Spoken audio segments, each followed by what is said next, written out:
So he says that the light is in our heart. And then he introduces this contrast.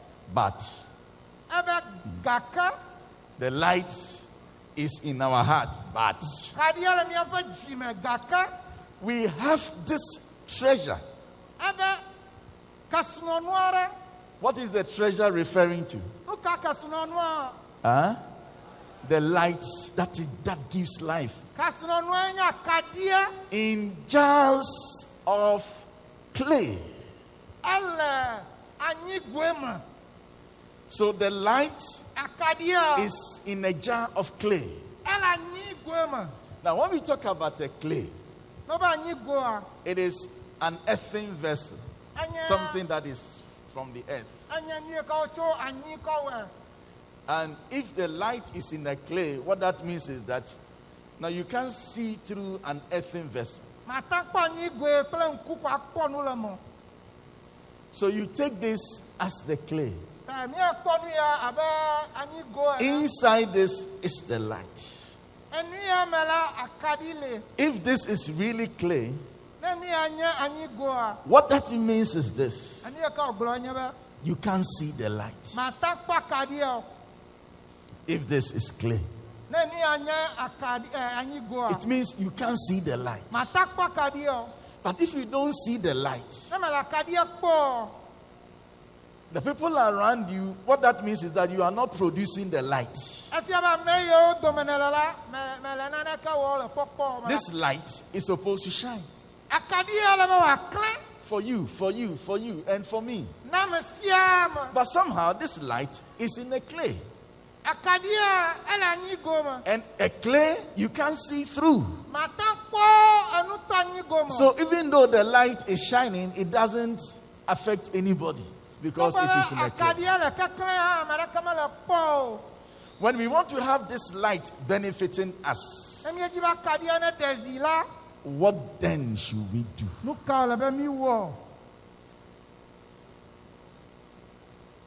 What then should we do? What should we do? Let's go back to our reading. 2 Corinthians 4. Let's go to verse 8. We are hard pressed on every side, but not crushed. Perplexed, but not in despair. Next verse. Persecuted, but not abandoned. Struck down, but not destroyed. Verse 10. We always carry around in our body the death of Jesus, so that the life of Jesus may be revealed in our body. I will explain this one. He's saying that this light should not remain in there. But the body is the earthen vessel. And he's saying that for this light to be revealed in my body, this one must be crushed. It must be broken. It must be struck down. What we call the flesh. The flesh must be broken. It must be crushed. As long as you are breaking this, you'll be seeing the light shining. If you take it off, and this one is no longer there, the brightness and the effect of the light will be received by many people. So we can have Christians on this earth, but the world can still be in darkness because of the flesh. Unless churches are prepared to deal with the flesh, the world and Ghana will continue to be in darkness.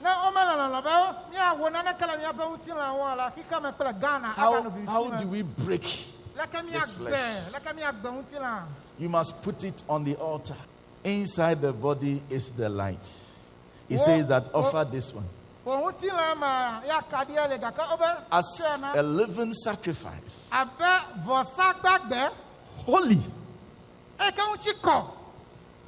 and pleasing to God, which is your true and proper worship.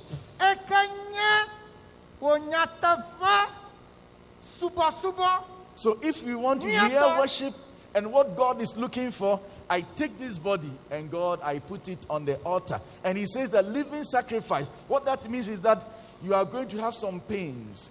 You are going to lose something. Somebody will have to lose a boyfriend here. See, some people have their boyfriends even in the church. And they are okay. But once you sacrifice it, sometimes you will not even have food to eat. Because the man who is supposed to give you money is sacrificed on the altar. Now, you are going to have a holy being and a life that is pleasing to God. It is at that point that this light comes out. Oh, hallelujah.